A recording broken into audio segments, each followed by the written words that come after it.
My sister slipped up and sent me a voice memo that was clearly meant for our mom, except I was the one who heard it. What she said about me. Yep, it changed everything. I walked out the next morning without saying a word, and what I did next blindsided everyone. What if the person you loved and trusted most, your own sister, was secretly tearing your life apart from the inside? Was actively sabotaging your career, stealing your dreams, and poisoning your relationships? Believe me, I never thought it could happen, until one accidental voice memo turned my entire world upside down and ignited a fire in me she never saw coming. ***, my name is Clara, and at 28, I truly thought I had it all figured out.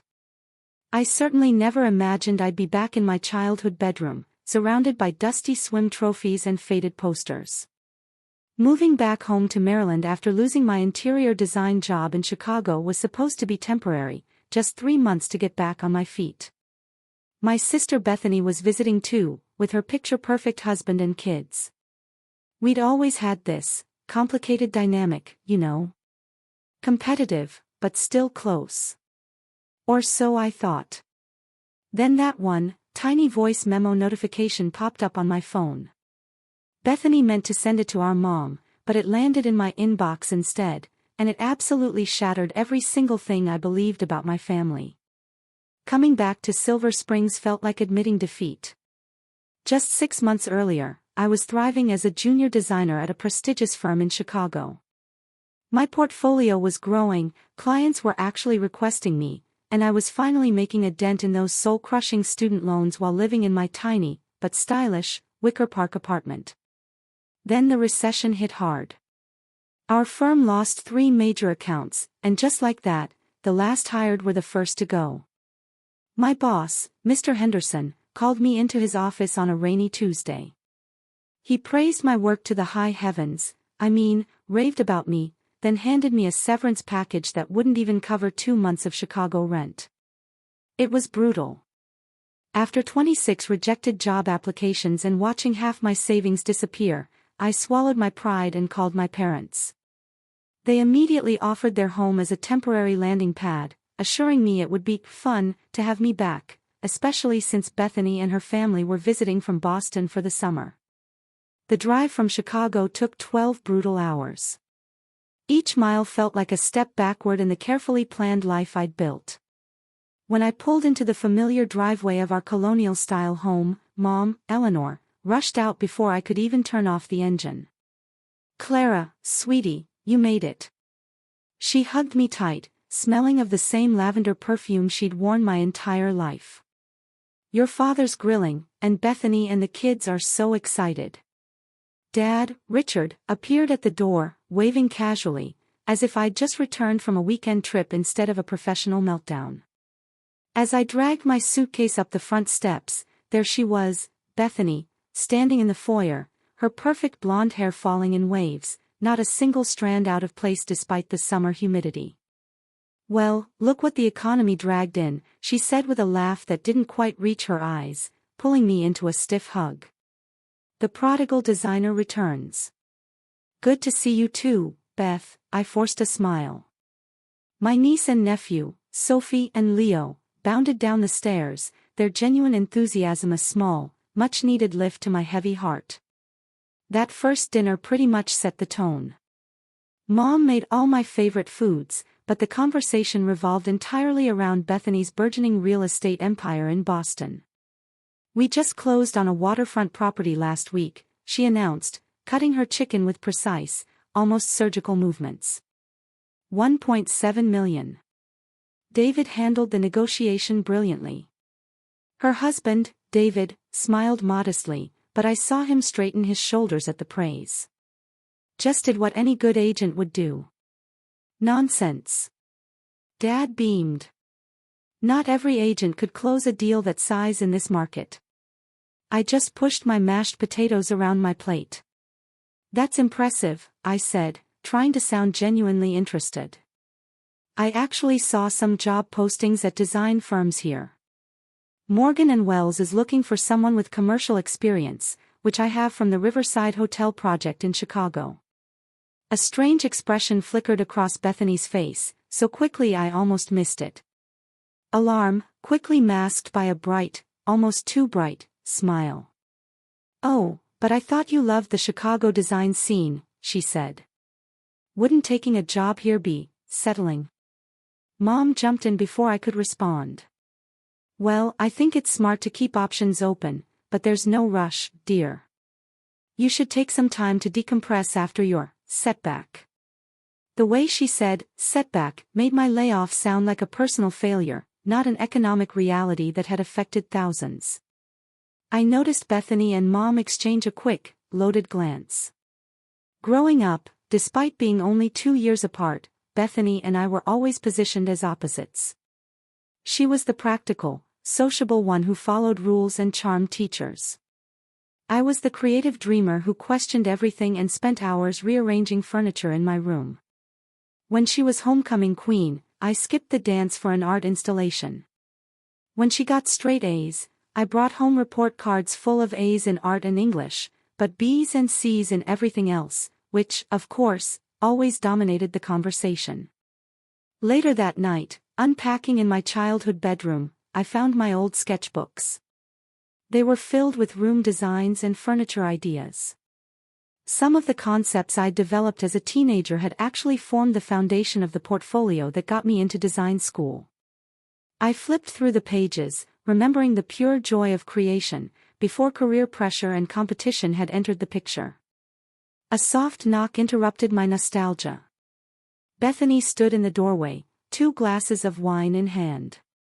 "Peace offering," she said, extending one to me. "I know coming home isn't easy." I accepted the glass, making space for her on the bed. For a moment, it felt like old times, before adult responsibilities and competition had created this invisible barrier between us. "Your portfolio from Chicago," she said, gesturing to the leather case against the wall. "Can I see what you've been working on?"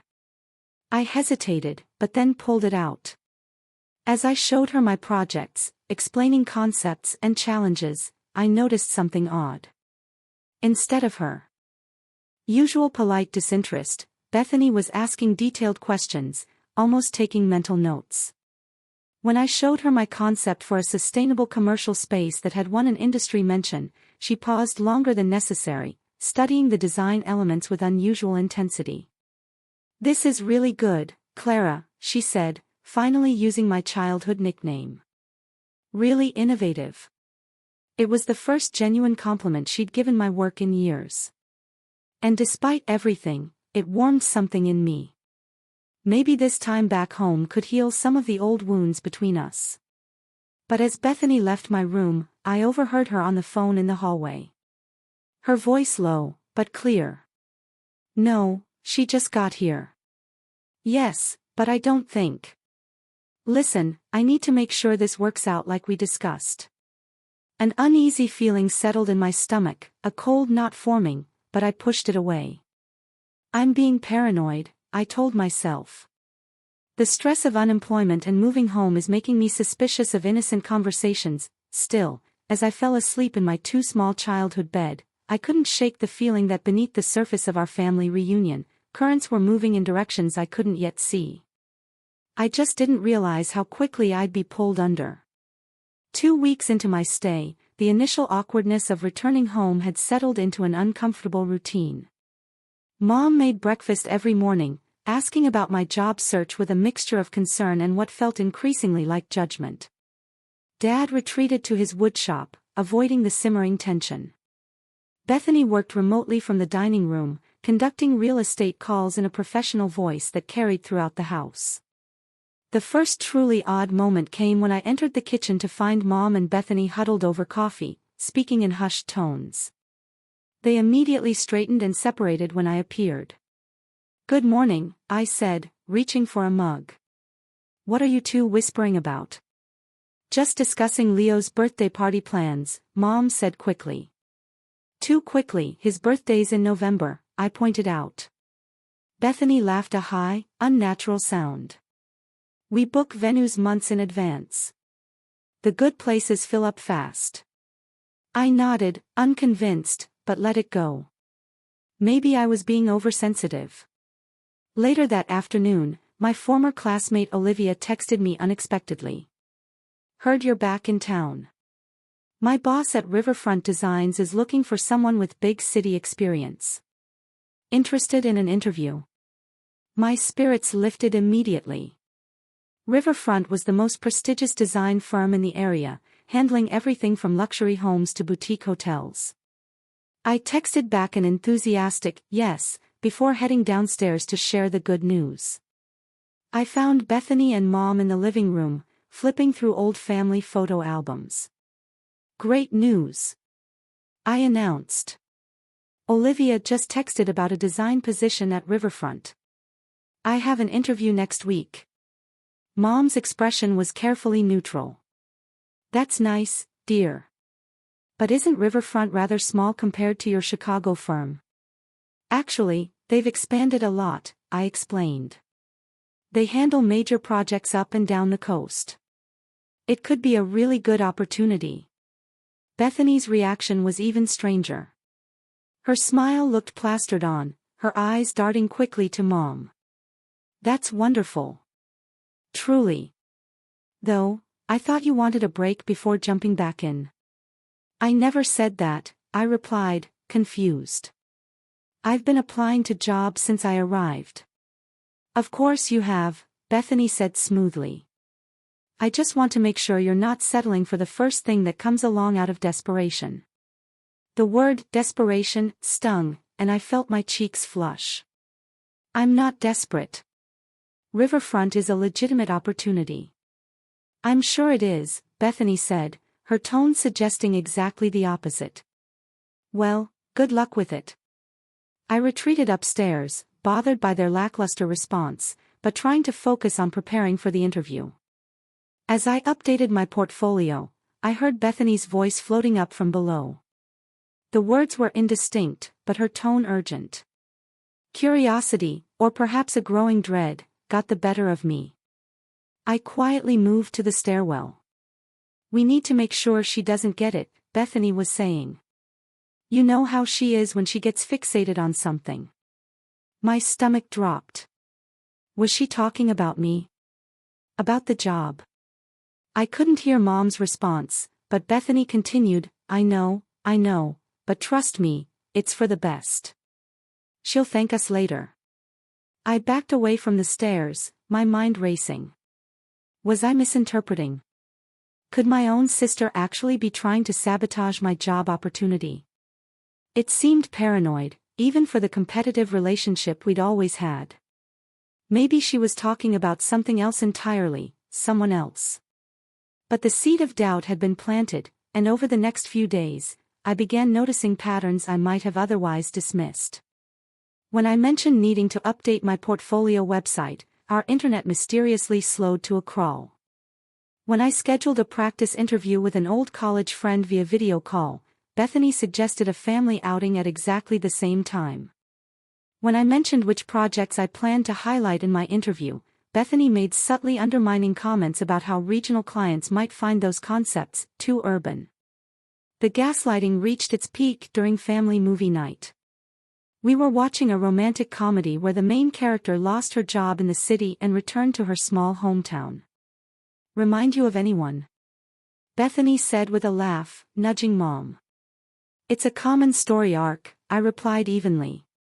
Sure, but most people bounce back faster, Bethany continued.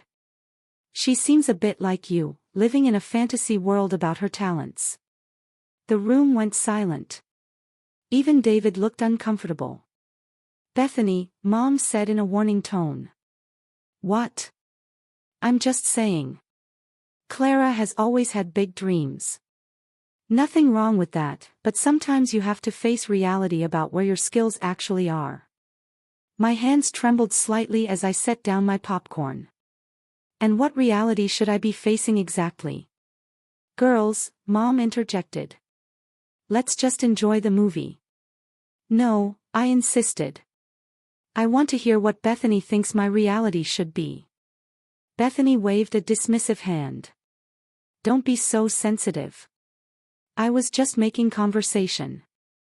You know how Bethany jokes, Mom added, as if this explained and excused everything.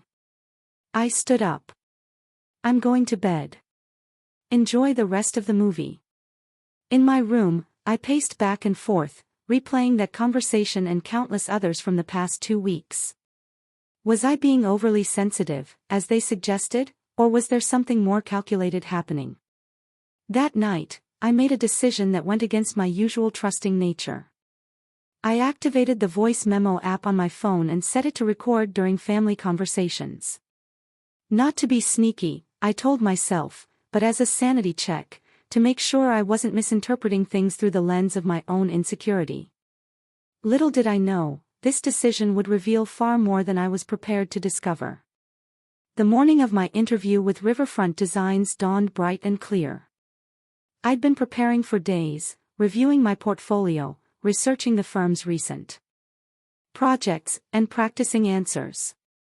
Despite the strange undercurrents with Bethany, I felt confident and ready. This could be my fresh start, a way to rebuild my career and eventually move out of my parents' house. I woke early, carefully applying makeup and styling my hair into a professional updo. I chose my navy blue interview suit, the one that had landed me the Chicago job 3 years earlier. For luck, I added the silver bracelet my grandmother had given me. As I was putting on my earrings, my phone chimed with a notification, a voice memo from Bethany. My first thought was that she was finally extending an olive branch, perhaps wishing me luck. I tapped play, holding the phone to my ear as I continued getting ready. "Mom, I need to talk to you about Clara's interview today." Bethany's voice came through clearly, but with a tone I'd never heard before. Hard. Calculating. I froze, mascara wand halfway to my eye. This wasn't meant for me. She'd accidentally sent it to the wrong person. I should stop listening, I thought. This is private, but then I heard my name again, and something in Bethany's tone made it impossible to turn off. "I called Riverfront yesterday," Bethany continued. "Spoke to someone in HR. I told them I was a former colleague from Chicago with concerns about her work ethic. Suggested they might want to verify her references more thoroughly." My hand began to shake. The mascara wand clattered to the counter. "Mom, we can't let her get established here. You know what Dad said about possibly helping her start her own small design business if the job search doesn't pan out? Can you imagine? After I've worked so hard to be the successful one in the family." I could hear my mother's muffled response, though not the exact words. "Of course, I feel bad," Bethany replied, sounding anything but remorseful. "But remember that business plan she created in her final year of design school? The one for the sustainable interior design consultancy. Well, I took that concept when she left it on her laptop during Christmas break. Those ideas became the foundation for the eco-friendly property division that made my real estate business stand out in Boston." My knees weakened, and I sank onto the edge of my bed. The sustainable design concept had been my passion project, something I'd worked on for months. I'd noticed similarities in Bethany's business model, but had chalked it up to coincidence, or perhaps unconscious influence after our discussions. "The truth is," Bethany's voice continued, dropping lower, almost a whisper, "I've always been jealous of her talent. She makes everything look effortless. Do you know how hard I have to work for every client, every sale? She sketches something beautiful in minutes while I'm grinding away. It's not fair." There was a pause then. "Yes, I know she's struggling right now. That's why this is the perfect time to make sure she finds something more suitable. Something that won't put her in competition with me." Another pause. "I was thinking we could introduce her to David's friend from college. He's not particularly ambitious either. He wouldn't mind dating someone unsuccessful." The voice memo ended there, presumably because Bethany realized she was recording rather than making a call. For several minutes, I couldn't move. My body felt disconnected from my brain as the implications washed over me in nauseating waves. My own sister had actively sabotaged my career. My mother was complicit.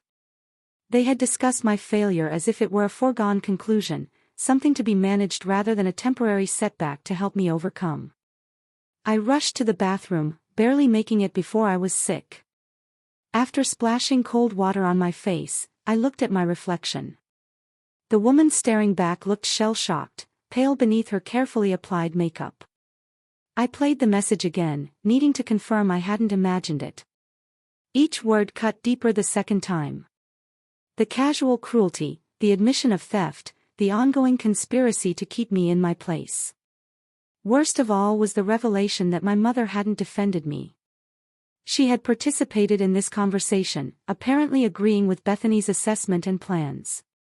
The two people I trusted most in the world had been working against me, possibly for years. I checked the time. The interview was in 90 minutes. I had to pull myself together. Canceling wasn't an option. Not when I now understood what I was up against. With mechanical movements, I fixed my makeup, covering the evidence of tears and shock. I straightened my suit, put on my professional mask, and walked downstairs with my portfolio. Mom was in the kitchen preparing breakfast. Bethany sat at the table typing on her laptop. Both looked up when I entered. "You look nice, honey," Mom said. "Big day today. Want some breakfast before your interview?" Bethany asked, her smile not quite reaching her eyes. "You need to keep your strength up." The normality of the scene was surreal after what I just heard.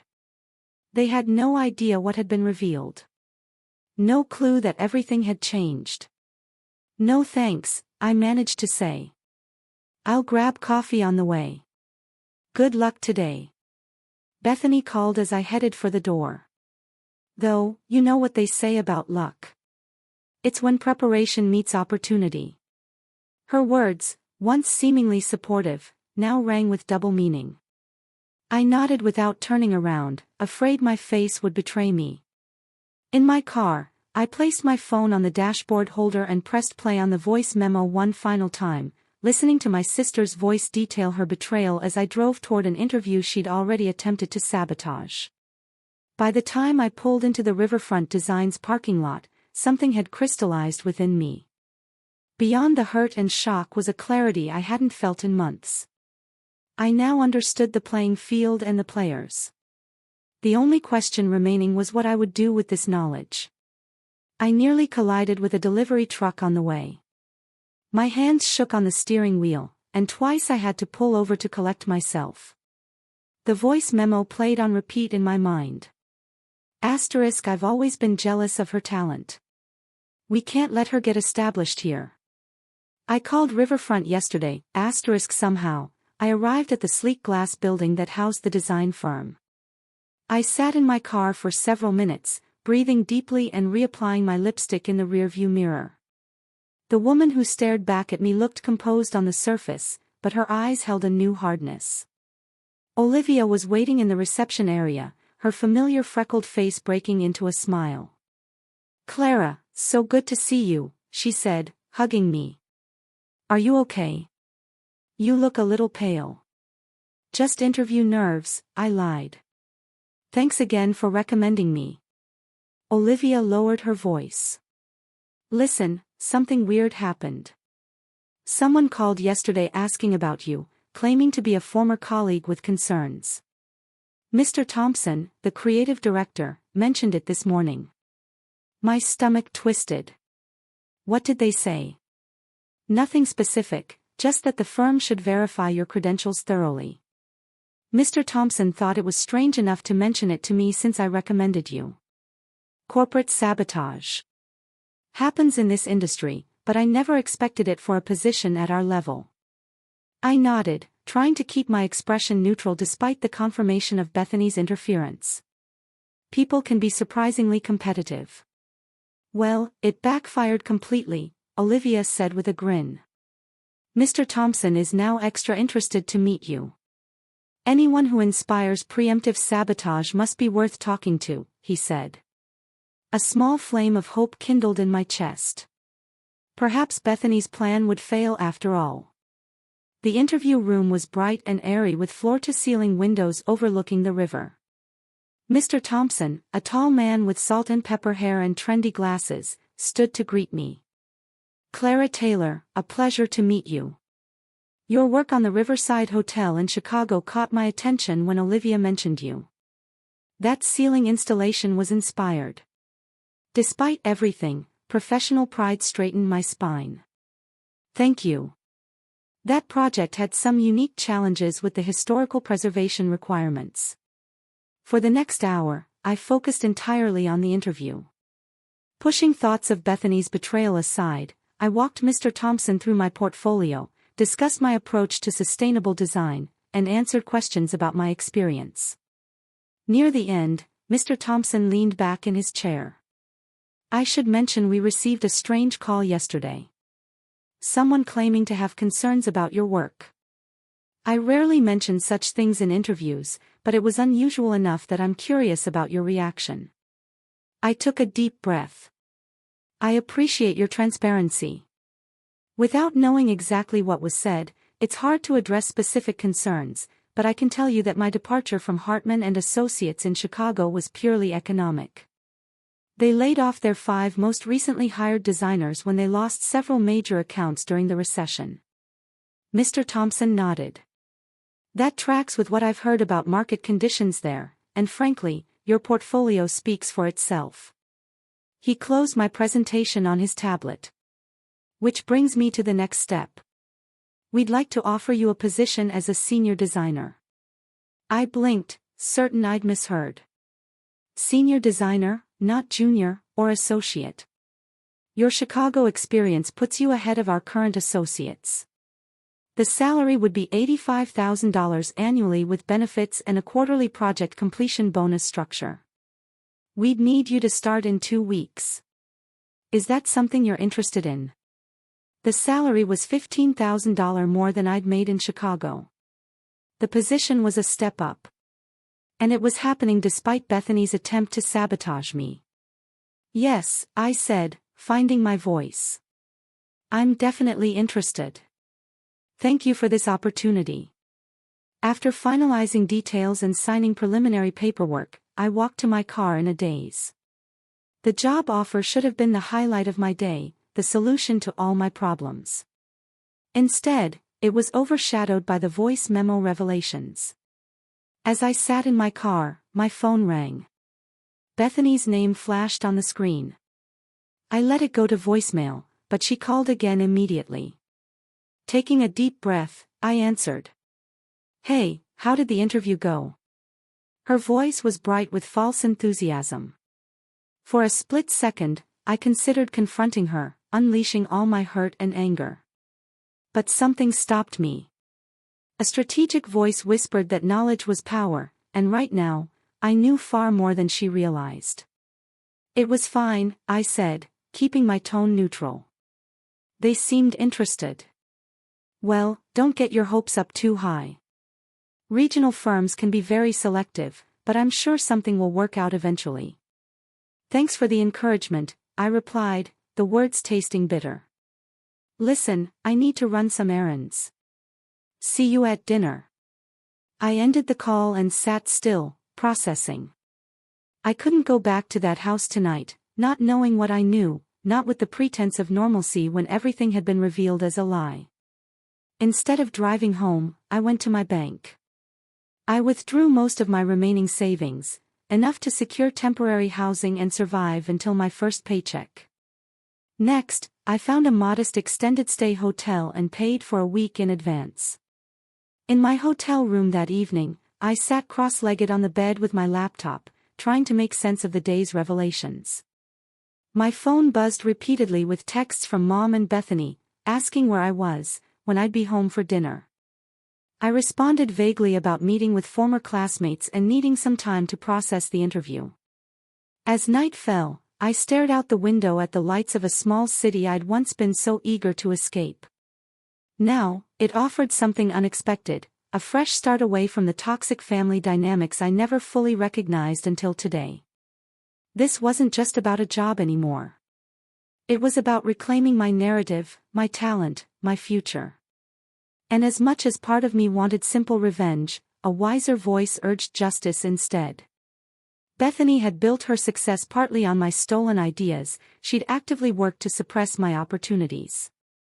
My parents had enabled this dynamic our entire lives. I opened a new document on my laptop and began typing, organizing my thoughts into what wasn't a revenge plot, but a strategic retreat. A plan to establish boundaries, reclaim my professional identity, and perhaps most importantly, to ensure that Bethany finally faced the consequences of her actions. By midnight, I had mapped out my next steps. I would accept the riverfront position, but request a 2-week delay in starting. During that time, I would gather evidence, secure my position, and prepare for the confrontation that would inevitably come. For the first time since hearing the voice memo, I felt a sense of calm purpose. I wasn't running away. I was moving forward on my own terms, and Bethany had no idea what was coming. The next morning, I waited until I received a text from Mom saying they were all going shopping. I needed 30 minutes alone in the house. I drove to my childhood home, using my key to enter silently. The familiarity of the space felt different now, tainted by what I knew. Moving quickly, I went to my room and packed essential clothing, my professional documents, and a few sentimental items into 2 suitcases. I left my furniture, books, and most possessions behind. They were just things. What I needed now was freedom. As I finished packing my room, a thought occurred to me. Bethany had admitted in the voice memo to stealing my business plan years ago. Was it possible she had other evidence of her deception?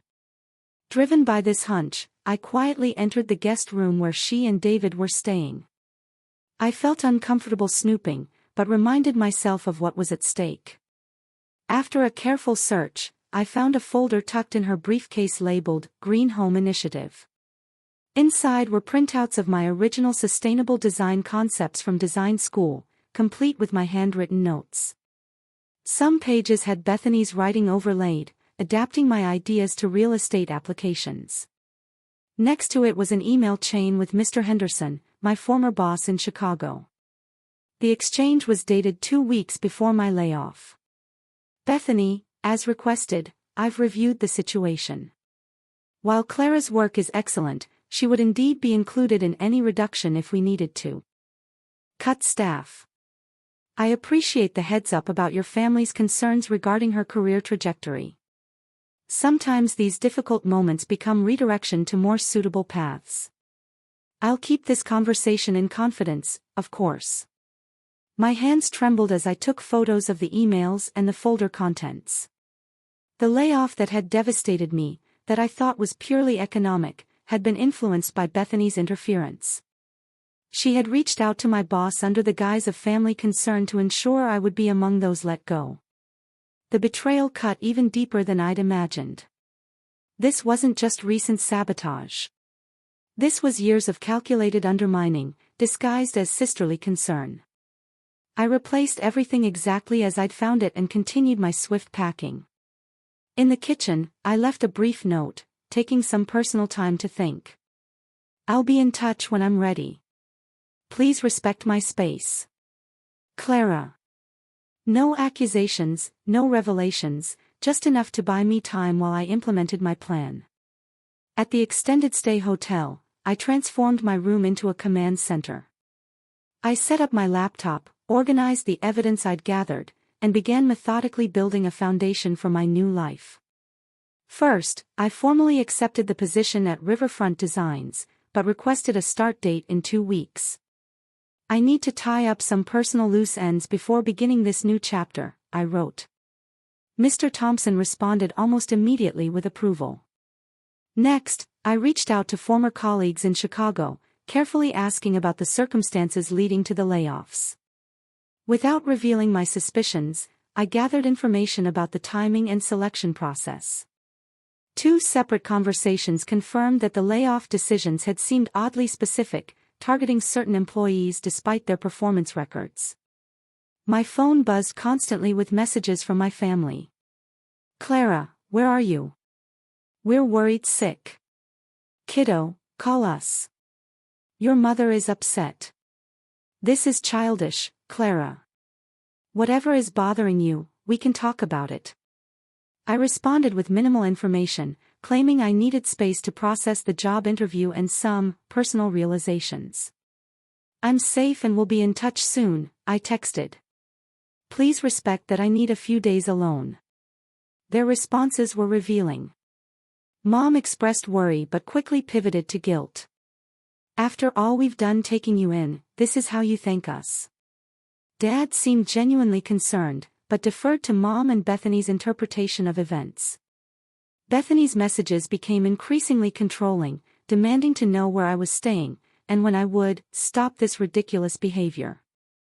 I maintained radio silence for 48 hours after that, using the time to continue my research.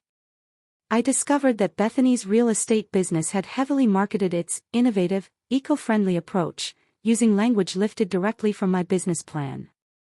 She had won a regional business award specifically for these initiatives, giving interviews about her original vision for sustainable housing. On the third day, I had an unexpected stroke of luck. One of the first clients I was assigned at Riverfront was Meridian Development Group, the largest commercial developer in the region. Their CEO, Mr. Sterling, was interested in expanding into eco-friendly residential communities and wanted preliminary design concepts. During our first meeting, Mr. Sterling mentioned he was actively looking for a real estate partner for the residential portion of a major new mixed-use development. We need someone with innovative approaches to sustainable housing, he explained. The traditional developers in the area aren't forward-thinking enough for what we envision. The opportunity was too perfect to ignore. Actually, I said carefully, I might know someone with expertise in that area. Let me make some inquiries. I didn't mention Bethany directly. I didn't need to. The seeds were planted for what would come next. Back at the hotel, I began creating a presentation for Meridian that showcased my original sustainable design concepts, the very ones Bethany had stolen. I didn't reference her business or make any accusations. I simply presented the work as it had originally been conceived, with my signature aesthetic and technical specifications. Meanwhile, my family's messages grew increasingly frantic. A week had passed since I'd left the note. Mom left tearful voicemails. Dad called repeatedly. Bethany's messages oscillated between concern and irritation. This isn't like you, Clara, she texted. We're family. Whatever's wrong, we can fix it. The irony wasn't lost on me. She was right. This wasn't like me. The old Clara would have confronted them immediately, emotional and unprepared. She would have accepted their explanations and gaslighting, eventually doubting her own perceptions. That version of me was gone. During my research into Bethany's business, I discovered some concerning patterns in her recent transactions. Several property listings had questionable disclosures regarding environmental assessments, precisely the area where she claimed expertise. In one case, she had apparently withheld information about soil testing results from potential buyers. It wasn't my goal to damage her career, but these findings suggested her ethical corner-cutting extended beyond family relationships. I made an anonymous report to the State Real Estate Commission, providing documentation without revealing my identity. This wasn't about revenge. It was about accountability. As my second week away from home progressed, I focused on establishing myself at Riverfront. I visited the office daily, setting up my workspace, meeting colleagues, and diving into the Meridian project. Everyone welcomed me warmly, impressed by my portfolio and ideas. Mr. Thompson took me aside after a productive meeting. I don't know what that caller was trying to accomplish, but they did you a favor. Your work is exceptional, Clara. We're lucky to have you. His words validated what I'd always known about my abilities, but had allowed family dynamics to make me doubt. With distance from their influence, my confidence was returning. By the end of the 2 weeks, several things had fallen into place. My presentation for Meridian was complete and scheduled for the following Monday. My apartment search had yielded a small but charming place within walking distance of the office, and I had finally decided how to handle the inevitable confrontation with my family. I called my mother on Friday evening, keeping my voice calm and controlled. "I'm ready to talk," I said when she answered. "Not at the house. I'd like all of you to meet me at my new office on Monday afternoon at 3 o'clock. "Your new office?" Mom sounded confused. "What are you talking about, Clara? We've been worried sick. Your sister is beside herself." "I'm sure she is," I replied evenly. "Monday at 3. I'll text you the address. Please make sure Dad and Bethany are there." "But this isn't negotiable, Mom. Monday at 3, or we don't talk at all." After hanging up, I took a deep breath. The plan was in motion. In 3 days, everything would change. Not because I sought revenge, but because the truth needed to finally see the light of day. Monday morning arrived with a clarity of purpose I hadn't felt in years. I dressed carefully in a tailored charcoal suit with a deep emerald blouse that brought out the green in my hazel eyes. Power dressing wasn't just about looking professional today. It was armor for the confrontation ahead. My first official day at Riverfront Designs began with a team meeting where Mr. Thompson introduced me as their new senior designer. The welcome was warm, with Olivia giving me an encouraging thumbs up from across the conference table. By 10 o'clock, I was settled at my new desk, preparing for my presentation to Meridian Development Group. Mr. Sterling arrived with his team at 11 o'clock, impeccably dressed and radiating the confident energy of someone used to making multi-million-dollar decisions. As we shook hands, he smiled appreciatively at the portfolio displayed on my tablet. "Mr. Thompson tells me you've prepared something special for us," he said, taking a seat in our largest conference room. "I believe I have," I replied, launching into my presentation. For the next hour, I walked Mr. Sterling and his team through my vision for their eco-friendly residential community. I presented comprehensive designs incorporating sustainable materials, energy-efficient layouts, and innovative community spaces. The concepts were evolved versions of my original business plan, the very one Bethany had stolen and built her reputation on. But my designs went further, incorporating everything I'd learned in Chicago and my own continuing research into sustainable practices. "This is exceptional," Mr. Sterling said when I finished. "It's exactly the fresh perspective we've been looking for. Most local firms are stuck in conventional thinking, but this..." He gestured to my renderings. "This is visionary." "Thank you," I said, maintaining my professional composure despite the internal validation his words provided. "There's one more thing I'd like to discuss." This was the moment to implement the next phase of my plan. Meridian will need a real estate partner for marketing and selling these properties, I continued carefully. Someone who understands the unique value proposition of sustainable homes. Mr. Sterling nodded. "We've been interviewing firms but haven't found the right fit. Do you have a recommendation?" "I might," I said. "If you're available at 3 this afternoon, I could make an introduction." Mr. Sterling checked his calendar and agreed to return for the meeting. As he and his team left, Mr. Thompson approached me with an impressed expression. "That was masterful," he said. "Mr. Sterling rarely shows that much enthusiasm. And you've already lined up a real estate connection for them. That's initiative." I smiled, not correcting his assumption. I believe in comprehensive solutions. The hours until 3 o'clock passed in a blur of orientation tasks and paperwork. I arranged the conference room, carefully setting up my laptop to display specific slides for my presentation. At 2:45, I received a text from Mom. "We're parking now. This building looks expensive." At 2:50, Mr. Sterling returned, curious about the mysterious real estate contact I'd promised to introduce. I asked him to wait in Mr. Thompson's office momentarily, explaining that I needed a private conversation with the potential partners first. At precisely 3 o'clock, the receptionist called to announce the arrival of my family. I asked her to send them to conference room B, then took a deep breath and went to meet them. Mom entered first, her expression a mixture of worry and indignation. Dad followed, looking uncomfortable in his rarely worn suit jacket. Bethany came last, her face carefully composed, but her eyes darting around, taking in the prestigious office surroundings. Clara. Mom began immediately. What is going on? 2 weeks without a word and now this mysterious meeting. We've been sick with worry. Please take a seat, I said, gesturing to the conference table. I appreciate you coming. Of course, we came, Bethany said, settling into a chair with practiced grace. We're family, though I must say, this dramatic disappearing act seems excessive, even for you. The subtle dig might have wounded me 2 weeks ago.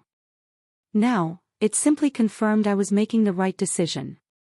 I wanted you to see my new workplace, I said calmly. I've accepted a position as senior designer at Riverfront Designs. Today is my first official day. Mom's eyebrows shot up. Senior designer. But you just interviewed and you didn't tell us you got an offer. Dad leaned forward. That's wonderful news, kiddo. Congratulations. Bethany's reaction was more measured, her smile not reaching her eyes. How unexpected. I thought you were still considering options. I was very clear about my priorities, I replied. This position aligns perfectly with my experience and goals. Well, Mom said, clearly flustered by my composed demeanor. This explains the absence, I suppose, though you could have simply told us instead of disappearing. Actually, my absence had another cause, I said, taking a seat across from them. 2 weeks ago, I received a voice memo from Bethany. A memo that was clearly intended for you, Mom. Not for me. The color drained from Bethany's face. Her eyes widened with the realization of her mistake. What voice memo? Without responding, I tapped my phone and Bethany's voice filled the conference room. Mom, I need to talk to you about Clara's interview today. I called Riverfront yesterday, as the recording played, I watched their reactions. Mom covered her mouth, eyes darting between me and Bethany. Dad's expression transformed from confusion to shock to anger. Bethany sat frozen, her carefully constructed facade crumbling with each damning word from her own mouth.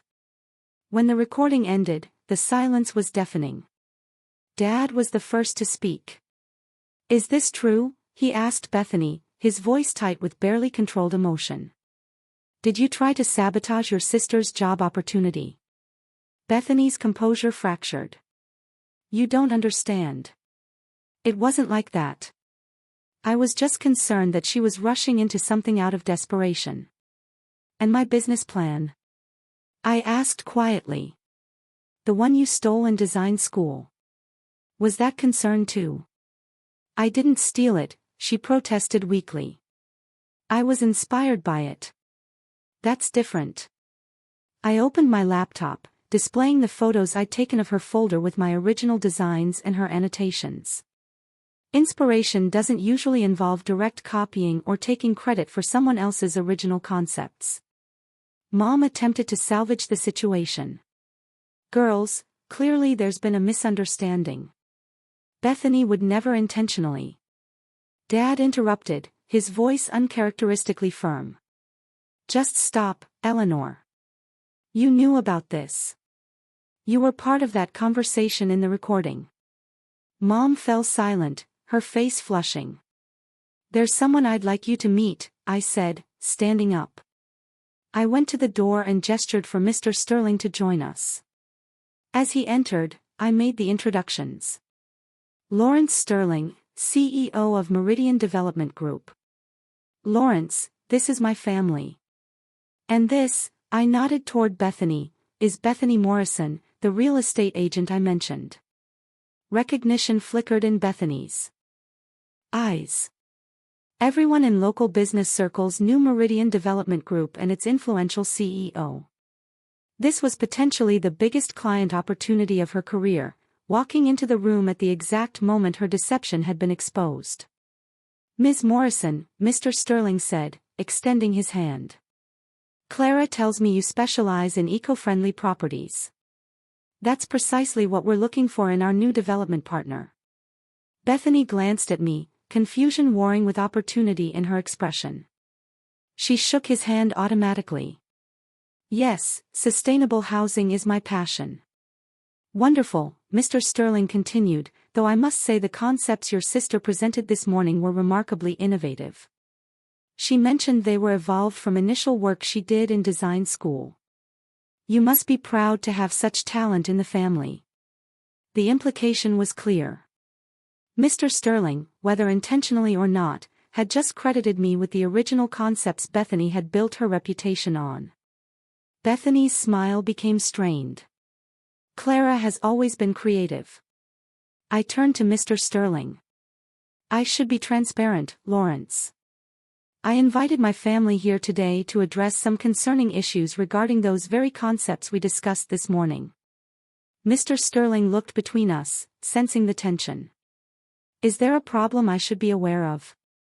Before I could respond, Bethany stood abruptly.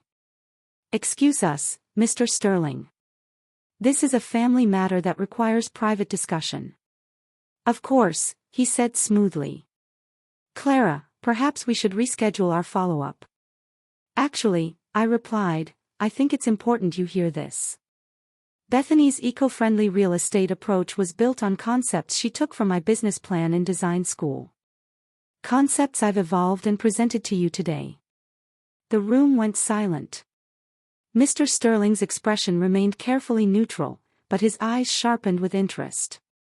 He was, after all, a businessman who had navigated countless complex situations. "I see," he said. "Finally. Family business collaborations can be complicated. This wasn't a collaboration," Dad said, surprising everyone. "According to that recording, Bethany took Clara's work without permission and has been actively working to suppress her sister's career. As her father, I'm ashamed and appalled." Bethany turned to him, eyes wide. "Dad, you don't understand." "I understand perfectly," he interrupted.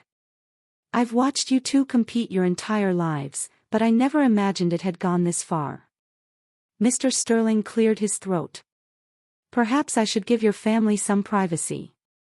"Before you go," I said, "I want to be clear that I didn't arrange this meeting for revenge or to damage anyone's reputation. The work I presented today stands on its own merits, regardless of its history. And Bethany, her business experience is valuable, regardless of how some of her concepts originated." Mr. Sterling studied me for a moment, then nodded slightly, a glimmer of respect in his eyes. "Integrity noted, Clara. We'll be in touch about next steps." He shook my hand and left the conference room, closing the door behind him. As soon as he was gone, Bethany turned on me. "How could you? Do you have any idea what this could do to my business?" "I didn't expose you," I said calmly. "You exposed yourself when you recorded that voice memo. When you called my potential employer to sabotage me. When you stole my work years ago and built your reputation on it." "I built my business through hard work," she snapped. "Yes, I used some of your concepts, but I was the one who executed them. I was the one who took the risks. You were off playing designer in Chicago while I was building something real here. And that justified sabotaging my career. Calling my boss in Chicago, making sure I would be laid off." Mom gasped. "Bethany, you didn't." Bethany's silence was confirmation enough. Dad stood up, pacing the conference room. "All these years, we thought you two were just naturally competitive. We never imagined." He looked at Mom. "And you knew about this? You helped her undermine your own daughter." Mom's eyes filled with tears. "I just wanted what was best for both of them." Bethany seemed so threatened by Clara's talent. "I thought if Clara found a different path, something less competitive with her sister, they could both be happy. So, you decided what my path should be. I said quietly. Without my input, without respecting my choices or my abilities. The truth hung in the air between us. Decades of family dynamics suddenly exposed in their dysfunctional reality. What happens now? Bethany asked finally, her voice small. Are you going to report me to the real estate board?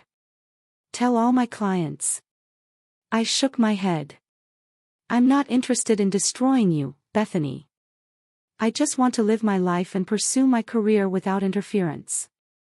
The anonymous report about your disclosure practices was made because clients deserve transparency, not to hurt you personally. Her head snapped up. That was you. The commission is investigating me because of you. The commission is investigating you because of your actions, I corrected. Just like your current situation is the result of your choices, not my response to them. I stood up, gathering my materials. I have work to finish today. I've booked an apartment starting next week. I'll come by the house tomorrow to collect the rest of my things. Clara, Mom began, reaching for my hand. Please, can't we talk about this? We're family. I gently withdrew my hand from hers. Yes, we are. And that's why this hurts so much. Family is supposed to support each other, not sabotage each other. I need time and space to figure out what kind of relationship I can have with you moving forward. As I walked them to the reception area, Dad hung back slightly to speak privately with me. I had no idea, he said, his voice rough with emotion. I'm so sorry, Clara. I should have seen what was happening. It's not entirely your fault, I replied. They were careful to keep you in the dark. Still, he shook his head. I'm proud of you, not just for this job, but for how you handled this. You could have sought revenge, but you chose a different path. His words were a balm to the still raw wound of betrayal. Thanks, Dad. That means a lot. As they left, Bethany glanced back at me, her expression unreadable. For a brief moment, I thought I saw regret in her eyes. Then she turned away, following our parents out of the building that housed my new beginning. I returned to my desk, emotionally drained, but strangely peaceful. The confrontation I dreaded was over. The truth was out. What came next would be challenging. But for the first time in years, I felt like I was standing on solid ground, building my life on my own terms. 6 months after that pivotal confrontation in the Riverfront conference room, I stood at the windows of my office, watching autumn leaves dance across the parking lot. So much had changed in such a relatively short time. My promotion to design director had come through just last week, following the unprecedented success of the Meridian Eco-Community project. My small but stylish apartment now felt like home, decorated with pieces that reflected my aesthetic without any influence from family expectations. The most profound changes, however, were internal. The journey from betrayal to rebuilding had transformed me in ways I never anticipated. In the immediate aftermath of the confrontation, I experienced a tsunami of emotions. Rage that left me screaming into pillows. Grief that ambushed me at unexpected moments, paralyzing anxiety about trusting anyone again. For 3 weeks, I threw myself into work during the day and collapsed into exhausted, dreamless sleep at night. It was Olivia who finally intervened, showing up at my apartment with takeout and concern in her eyes. You're not okay, she stated simply. And pretending you are isn't helping. That night, I finally let myself break down, telling Olivia everything. Her suggestion that I try therapy was gentle but firm. Some betrayals are too big to process alone, she said. She was right. Dr. Evans, a therapist specializing in family trauma, helped me understand that what I'd experienced wasn't just sibling rivalry gone wrong. It was a systematic pattern of undermining and gaslighting that had shaped my self-perception for years. Your success threatens the family narrative, she explained during one session. Your sister as the achiever, you as the dreamer. Your parents enabled this dynamic because it was comfortable and familiar, not because it was true or healthy. Gradually, I built a new support network. Colleagues at Riverfront became friends. I joined a local design association and connected with other creative professionals. I even started a small side project renovating furniture for a women's shelter, finding healing in creating beautiful spaces for those rebuilding their lives. As for my family, those relationships evolved in unexpected ways. Dad was the first to reach out meaningfully, asking to meet for coffee a week after the confrontation. He came prepared with a letter he'd written, detailing all the times he'd seen my talent shine throughout my childhood, but had failed to advocate for me when it mattered. I thought staying neutral was the right thing, he explained, his voice breaking. I never realized neutrality in the face of wrongdoing is just another form of harm. Our relationship slowly rebuilt on a foundation of honesty rather than avoidance. He began visiting my office occasionally, genuinely interested in my projects. When I restored an antique drafting table I'd found at an estate sale, he helped me reinforce the joints and refinish the wood, our hands working together in his workshop like they had when I was a child. Mom was a more complicated story. Her initial reaction had been defensive, insisting she'd only wanted to keep peace in the family. Over time, and likely influenced by Dad's changed perspective, she began to recognize the damage her enabling had caused. Our conversations remained somewhat superficial, but at least they were no longer filled with subtle comparisons to Bethany or minimizations of my accomplishments. And Bethany? Bethany was the most surprising evolution of all. The Real Estate Commission investigation into her disclosure practices had resulted in a suspension of her license for 3 months and mandatory ethics training. Meridian Development Group had ultimately chosen another agency for their project. The professional consequences she'd feared had indeed materialized, though not through any vindictive action on my part. I had expected anger, blame, perhaps even further attempts at sabotage. Instead, about 4 months after the confrontation, I received an email with an attached document. The subject line read simply, "What I should have said years ago." The attachment was a formal letter acknowledging that her eco-friendly real estate approach had been based on my original concepts. She had sent copies to the State Real Estate Board, the local business association that had given her awards, and several industry publications. At the end of the email was a personal note, *, "This doesn't fix what I did. Nothing could, but it's a start. When you're ready to talk, I'm ready to listen." It wasn't an explicit apology, but from Bethany, this public acknowledgement represented a seismic shift. I didn't respond immediately, needing time to process this unexpected development. 2 weeks later, we met at a neutral location, a coffee shop downtown. The conversation was awkward, halting, nothing like the polished interactions of our past. Bethany looked different, less perfectly put together, more authentically present. "David left," she said abruptly after we'd exchanged uncomfortable pleasantries. "Said he didn't know who I really was anymore. Took the kids to his parents for a while." "I'm sorry," I said, and meant it. Despite everything, I never wanted her children to suffer. She shook her head. "Don't be." It forced me to look at myself. Really look at what I'd become, at what I'd done to you. She met my eyes directly. "I was terrified of you, Clara. Always have been. Your talent, your authenticity, everything seemed to come naturally to you." "Nothing came naturally," I corrected her. "I worked incredibly hard. You just never saw it because you were too busy trying to ensure I didn't outshine you." She nodded, accepting the harsh truth. "I know that now. I've been talking to someone, to a therapist, trying to understand why I felt so threatened by your success that I actively tried to prevent it." We talked for nearly 3 hours that day, peeling back layers of our shared history, examining the competition that had defined our relationship since childhood. There were no magical reconciliations or tearful embraces, just 2 adults beginning the long, difficult process of rebuilding something that had been broken for as long as we could remember. Family therapy followed, with all four of us sitting uncomfortably in Dr. Evans's office. Learning to communicate without the destructive patterns of the past. Progress was nonlinear, with breakthroughs followed by setbacks, moments of connection interrupted by old resentments surfacing.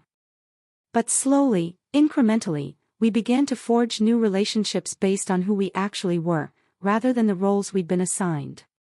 Today, as I prepared for a family dinner, our monthly attempt at rebuilding connections, I felt neither the dread of our early post-confrontation gatherings, nor the naive hope for perfect resolution. Instead, I carried a grounded acceptance of our flawed, complex reality and the ongoing work it required.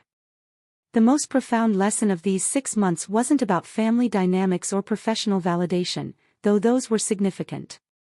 It was about the quiet power of standing in your truth without being consumed by bitterness or the desire for revenge. Justice didn't come from ensuring Bethany suffered consequences equal to the pain she'd caused me. It came from breaking free of the narrative that had constrained me, from reclaiming my talent and worth regardless of anyone else's attempts to diminish them. My phone chimed with a text from Dad. "On our way, bringing that wine you liked last time." I smiled, gathering my keys and bag. The future remained uncertain.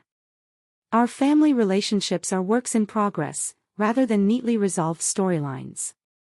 But I move through the world differently now, confident in my boundaries, clear in my worth, free from the need for external validation.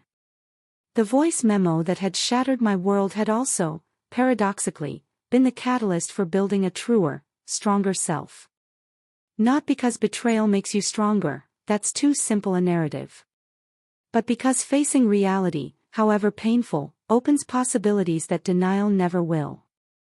Have you ever discovered a hidden betrayal that completely reshaped your understanding of someone you loved?